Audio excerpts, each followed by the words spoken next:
McLean has dedicated her career to working within not-for-profit organisations. And what started as a regular coffee catch-up for 6 NFP business friends has now turned into an allegiance between over 200 people and 90 charity organisations. After seeing the impact that NFP Connect was creating, Grace is now on a mission to grow the group, to help provide much-needed support to regional organisations who don't have access to tailored training and education, and to fill a market gap through social entrepreneurship. Welcome, Grace. Thanks for meeting with me. Thanks for having me. Let's begin with what path led to your current role. So when I was 19, I became a Christian, and at 23, I got this opportunity to go to Hollywood, and that was going to be my life's mission. First day of work was September 11 in Hollywood, and it was a really quite intense year for me. So I came home, got a job at KPMG, and because I was really burnt out, and ended up just trying to do something that I didn't have to think about. And then I sort of had my year off and then got a job as a secretary or administration for Canteen. And so that kind of started in the fundraising element. So it was 70% administration and 30% fundraising, and I just seemed to be really good at the fundraising part. Are there any difficulties that seem to be inherent in the not-for-profit sector?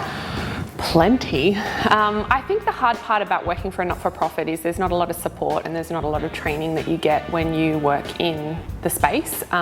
You can't justify, or the attitude for the community when giving is you can't justify in that being in training. And so there's a lot of burnout, there's a lot of people doing multiple roles. I mean, when I was in fundraising, I had 5 different roles, and there were 5 different people in Sydney doing the same job as me. So, you know, you unless you can push yourself through that and separate a part of yourself in the work and your personal life, a lot of the times when you're working for a not-for-profit, it's all heart and soul, and so it really becomes difficult. So there's a lot of turnover, a lot of burnout, and leadership. There's a lot of struggles in the leadership stuff because, you know, you don't get too far. It's only, the turnover is 3 to 4 years in fundraising, and so yeah, there's a fair few issues, and that's basically why I started NFP Connect. So did you always know that you wanted to be an entrepreneur? No, I always knew that I wanted to help a lot of charities. So having worked in the industry, I worked for 3 different major national charities, and working in the industry, there's only so many times when you can say this is the best charity as a fundraiser. And so for me, I knew that once I'd finished in my last role that I actually wanted to help lots of charities. And so I guess I'd been brought up, my mother's an entrepreneur, and she was the breadwinner in the family, and so that had always been an example to me, and I guess my roles have always been establishing and building, and so you get driven, I guess, to your cause or to your purpose. And so for me, I didn't know, up until a year ago, I didn't know how this organisation was going to even exist, let alone that I was going to be leading it. So yeah, I don't know is the short answer, but I'm here and we'll see what happens.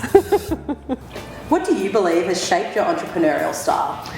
Growing up, my father used to say to me, you know, finish what you started, or be responsible where there's not a lot of, you know, where you don't have responsibility. So pick up a piece of paper if you see it, or finish the job. And so for me, that was really instrumental in that element and doing a good job. My first boss, Clayton Barr, he used to tell me, you know, Grace, dream beyond what we've given you. So if we've given you a target, what's the target that you want to get? And then my last CEO, he would say to me, Grace, everyone comes to me with a problem, but what's the solution? Can you come to me with a solution? And so I would have to make up the answer, and I would have to find the solution. And I think that's those basic fundamentals, my mum being an entrepreneur, have been really instrumental in creating who I am and where I'm going with this organisation. So to finish, what local business person do you find inspiring? I am really lucky to have so many different business people in my life, and I often pinch myself in understanding the people that I hang out with who they're on a global scale. We have some amazing people in the Hunter who play on a global playing field, and we don't actually take enough time to really look at those people, and I'm just lucky that they're in my circle and that I get blessed with those so often. My biggest advice about finding inspiration is you are the people that you hang out with. So find inspirational people that will inspire the things that you don't have and the things that you do have. And that really is a recipe for success in all that you do.